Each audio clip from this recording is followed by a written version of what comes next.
हमारे ब्रज में तो लीला बता में कि एक गोपी रोज मक्खन निकारो करती गोवर्धन में, और मक्खन निकार के मटकी में सजाए के ले जाती मंदिर में, और मंदिर में ले जाके श्रीनाथ जी के सामने वहां को ढक्कन हटा के कहती, लाला दौरी गैया को मक्खन निकारो मैंने दूध ते, आजा खावे आजा। ठाकुर जी के सामने जाकर के ठाकुर जी को प्रलोभन दे रही है मक्खन को। एक दिन आएगो, 2 दिन आएगो, 5-6 दिन आएगा, एक दिन जाके मैंने ठाकुर जी की, लाला मुझे लगे अब तुम्हें वो बल बचो ना है जैसो द्वापर में हो। द्वापर में तो गोपी निकारती तो कुछ सुगंधी आ जाती तो भग जा तो लेवे, मैं तो को आए के दिखाए के जाऊं कि मेरे घर में मक्खन धरो, तू आवे ही ना है। ठाकुर जी को महाराज वाने आज चुनौती दे दी, बोले तो मैं ताकत हो तो लाला मेरे घर की चोरी करके दिखा। आज से ज्यादा नहीं 450 साल पुरानी चर्चा है। श्रीनाथ जी जब गोवर्धन में विराजते थे, वह गोपी को भाव सुनकर के ठाकुर जी तो बड़े विचलित है गए। कुम्मन दास जी गए, कुम्मन दास जी ठाकुर जी की राग सेवा कर रहे, इतने में श्रीनाथ जी बड़े दुखी से दिखाई दिए तो कुम्मन दास जी ने गाते गाते पूछ ली, जय जय कहा भय हो, इतने उदास कैसे बैठे हो? बोले मुंह में पानी आ रहा हो मेरे। बोले मुंह में पानी? अरे 8-8 बार भोग लगे तब वो तुम्हारो पेट ना भरे हैं, जीवे सांस ना मिले। ठाकुर जी खाते ही रहो सुबह से शाम तक, उठते पट दूध पियो, उठते ही तो दूध पीवेंगे, लड्डू खाएंगे।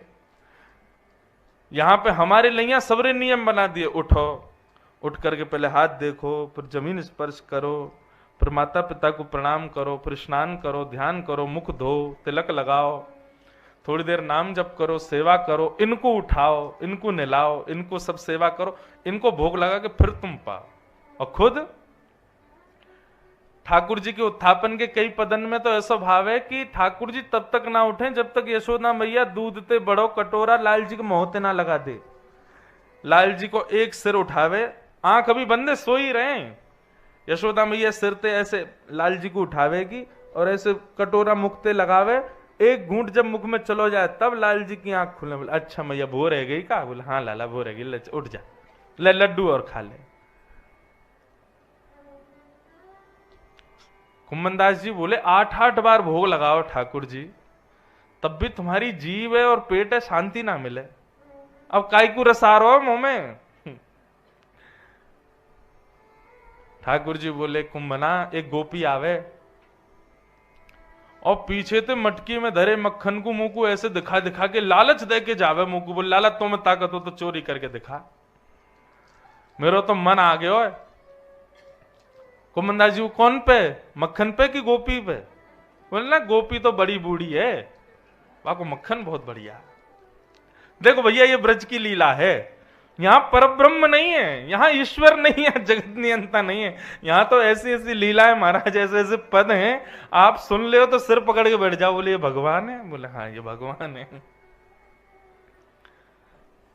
इस बार हमारा मन है लाल जी की उत्सव होगा द्वारिका में, आप सब भी पधारो। विश्वनाथ, काशी विश्वनाथ जी की रज लेकर के जो जो आ सको, 11 से 17 जनवरी ठाकुर जी के उत्सव में द्वारिका। तो द्वारिका हम लोग हर साल उत्सव में रात्रि में बड़े बड़े गायकों को बुलाते हैं, बाहर से बड़े बड़े संगीतज्ञों को बुलाते हैं, खर्चा बहुत हो जाता है, आएंगे तो इस बार भी। लेकिन अब की बार हमने एक चीज और एक्स्ट्रा रखने का विचार है, हो कि नहीं हो वो लाल जी जाने। ठाकुर जी की जो ये लीला है ना, जैसे दान लीला, अब दान लीला का पद गवेगा और पद के संग संग लीला भी चलेगी। लाल जी बीच में विराजे रहेंगे सिंहासन पे, ये कोई बिंडला सखी बन जाएंगे इनमें से, कोई जो है का नंदनी सखी बन जाएंगे, ये गोबर चोटी बैठी है यहाँ पे, ये सबरे सखी बनेंगे। हाँ हम लाल जी की ऐसी लीला कर चुके हैं एक बार अपने घर पे एक्सपेरिमेंट के रूप में। उसमें हमने क्या किया था, गेंद चोरी लीला, ठाकुर जी की गेंद चोरी लीला करी थी, बड़ा आनंद आता है। तो लीला के पद जैसे चलेंगे, हम कोई देखो रासलीला नहीं करेंगे, ये सब रहेंगे ऐसे ही, बस चुनरी ओढ़ ओढ़ के आ जाएंगे, बस सखी आ गई। लाल जी फिर वहां पे कोई के संग दान लीला करेंगे, कोई के संग गेंद चोरी लीला करेंगे, कहीं छाक लीला करेंगे। तो ऐसा मन है मेरा कि द्वारिका में रात्रि में 1 घंटा की एक लीला भी रखें। कोई श्रृंगार विंगार नहीं करेंगे, ऐसे ही ये लोग आएंगे, कोई सखा बन के, कोई सखी बन के, लाल जी बीच में रहेंगे और पूरी लीला चलेगी वही भाव से। तो इस बार मन है कि ठाकुर जी की ऐसी लीला द्वारिका में 1 घंटा शाम को लीला भी हुआ करे, कुछ पदों को। तो उससे क्या होगा, वैष्णवों को पदों का सुख भी प्राप्त होगा और लाल जी को तो सुख मिलेगा ही। और हमारा मुख्य उद्देश्य पता है क्या है, द्वारिकाधीश द्वारिका में बैठे बैठे विचलित हो जाएं, ब्रज की इतनी याद आवे, इतनी याद आवे कि कोई ना कोई ब्रजवासी तो 7 दिना में प्रत्यक्ष मिले ही जाए। बोले भैया मुझे बहुत याद आ रही है ब्रज की, तुम लोगों ने आके यही ब्रज प्रकट कर दियो है, बताओ वहां दान लीला छाक लीला सब होएगी तो लाल जी को याद आवेगी ब्रज की, और ब्रज की स्मृति आवे, उनको सुख मिलेगा, वही करवे हम जा रहे हैं। तो इस बार मन है अभी संग्रह कर रहे हैं पदों का, एक एक दिन लीला करेंगे ठाकुर जी की। तो ठाकुर जी बोले मुंह को प्रलोभन दे के जावे मक्खन को, और मेरा तो बड़ो मन करे वाके घर जाके वाके मक्खन चुराई आऊं मैं। कुमनदास जी बोले द्वापर युग नहीं है ये, कल युग है, ऐसी मार घलेगी ठाकुर जी, सबरी ठकुराई रखी रह जाएगी आपकी। श्रीनाथ जी बोले ना है, मेरा तो मन कर रहा है, मैं तो जाऊंगा चोरी करवे। सखान को भाव कहा है बंधुओं, ये अष्ट सखा जो है ये ठाकुर जी की स्मृति तो पूरी करते हैं, जो उनके मन में आ जाए वो पूर्ण करना इनको काम है। कुमनदास जी बोले करनो कैसे है, बोले वो हम पे छोड़ दे, हम सब बता देंगे, योजना पूरी बनी भई है, बस एक साथी की जरूरत है, तू मिल गो मुंह को। कुमनदास जी बोले बड़ो बूढ़ो आदमी हूं भैया, मुंह पे चोरी फोरी ना होवे। ठाकुर जी बोले तू मुंह पे छोड़ दे, बस फुर्ती रखी हो, सब करवा दूंगा मैं।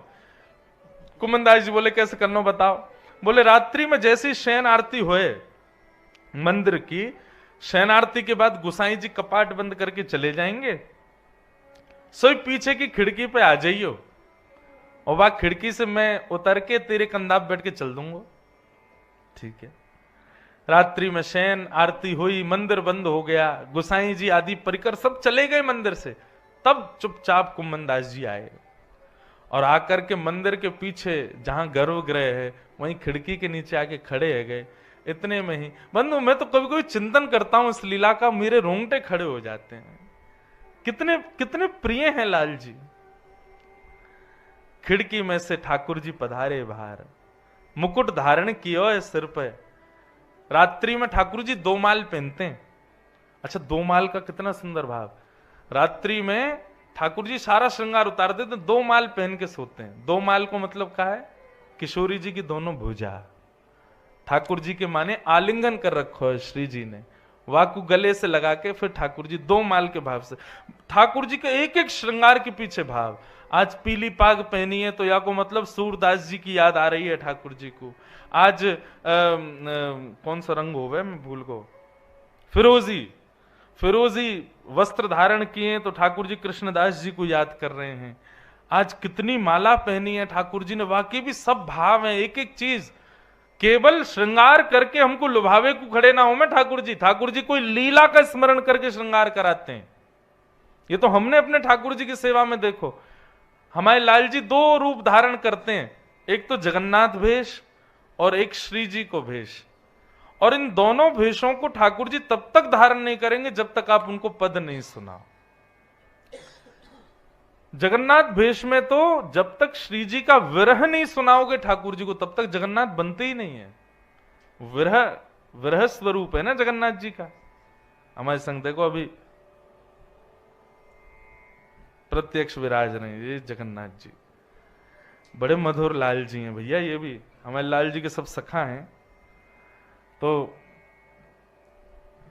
जगन्नाथ जी को जो ऐसा स्वरूप है ना, हाथ नहीं, पांव नहीं, मुख भी ऐसा, ये विरह का स्वरूप है। श्री जी के विरह में ठाकुर जी ऐसे है गए। हम अपने लाल जी को जब जगन्नाथ जी बनाते हैं, जब तक श्री जी का विरह नहीं सुनाओगे ठाकुर जी को तब तक वो जगन्नाथ बनते ही नहीं, वो नेत्र धारण करेंगे ही नहीं जगन्नाथ जी जैसे। कितने प्रत्यक्ष हैं ठाकुर जी।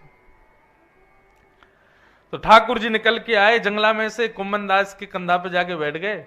चल कुम्मना। बोले कहां को चलना? बोले सीधो चल। सीधे चल। आगे तो दाएं मुड़ जा। बोले हाँ सीधो चल। यहां तो बाएं मुड़ जा। कुम्मन दास जी बोले तुम कब है आए वाक्य यहां? बोले अरे वो सखी आके मुझको रोज मार्ग और बताई जाती कि मेरो घर कहां है, मुझको सब याद है। लाल जी लेके कुम्मन दास जी को पहुंच गए और जैसे ही पहुंचे महाराज, ठाकुर जी भीतर प्रवेश कर गए।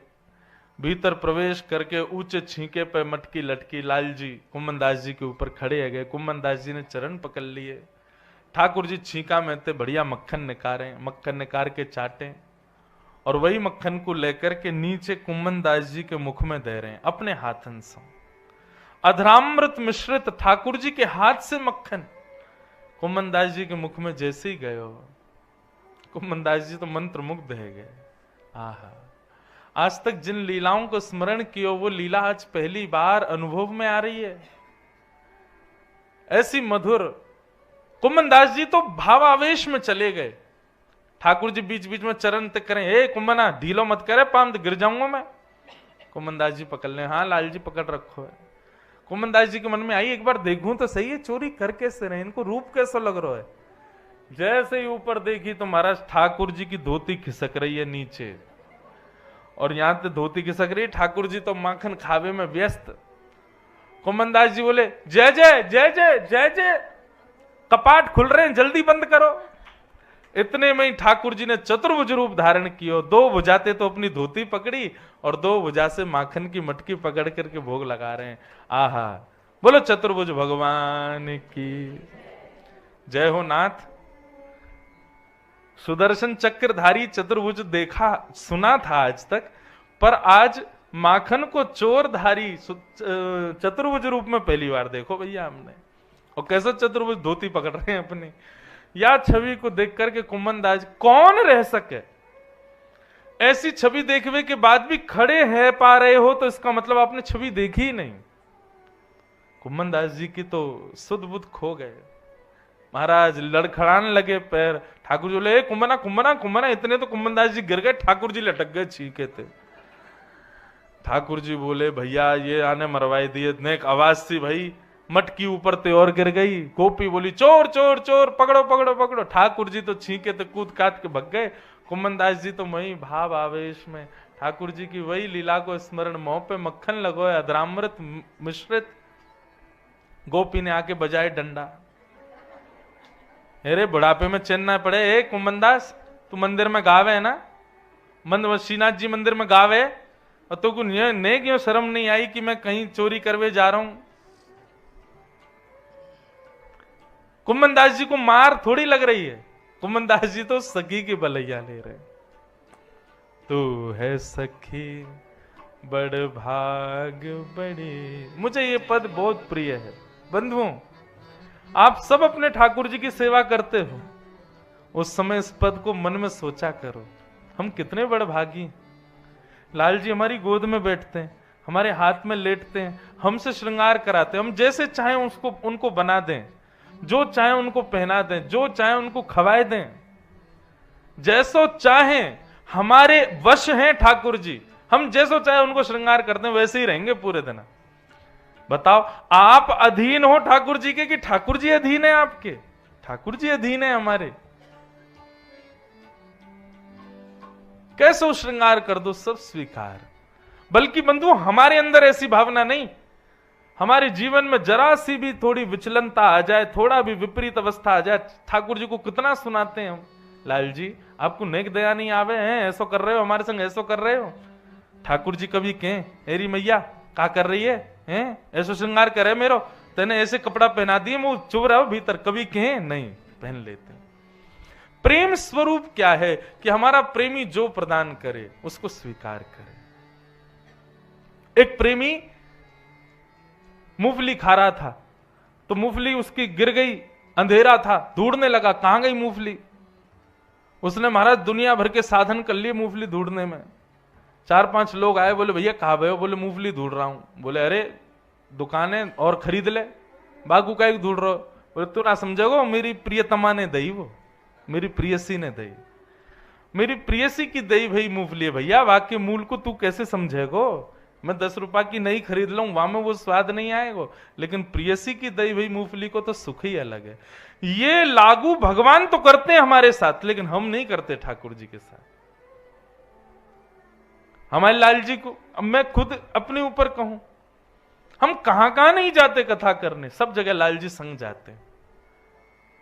पहले दिन पहुंचने में सब जगह व्यवस्था होती है, इतनी व्यवस्था, हम कितना भी कोशिश कर लें, हमने ठाकुर जी के बहुत कुछ ऐसे बनवा रखे हैं कि ठाकुर जी जहां पहुंचे वहां उनको व्यवस्था पूरी मिले। लेकिन अब एक के बाद एक कथा होती है तो कैसे हो व्यवस्था, लेकिन फिर भी अब व्यवस्थित बेचारे हवाई जहाज में हमारे संग बैठ के आ जाएंगे। भूख लगी हो तो मैं रख तो देता हूं पैसा, मैं ठाकुर जी भूख लगे तो आप कहीं कुछ खा लियो। हमारे ठाकुर जी की झांपी जी में 5-6 हजार रुपए रखे रहते हैं। लाल जी, आकाश में कोई गोपी मिले आपको, नहीं दे राजी राजी तो पैसा दे के खरीद लियो, पेट भर लियो अपनो, भूखे मत रहियो। तो ये सब भाव देख करके कभी कभी लगता है लाल जी को हम जैसे चाहे रखें, कभी शिकायत नहीं करते, और हम शिकायत से कभी बाज नहीं आते, सब स्वीकार करते हैं। ठाकुर जी आप भी स्वीकार करो, जीवन में जो प्राप्त हो हर भाव को अपने प्रियतम के द्वारा दिया गया उपहार समझ के स्वीकार कर लो। जरूरी थोड़ी है प्रियतम सब अनुकूल ही देगा, प्रतिकूल भी तो दे सकता है। और कई बार प्रेम करने वाले प्रियतम प्रियतमा प्रतिकूल इसलिए भी करते हैं ताकि पता चले कि इसका प्रेम मुझसे है कि नहीं। जीवन का हर क्षण बंधु हमारे प्रियतम के द्वारा दिया गया उपहार है, मूंगफली है, खाओ, उसी को लो, उसी को स्वीकार करो। कोमनदास जी सखी से बोले, कहा बताऊं तो को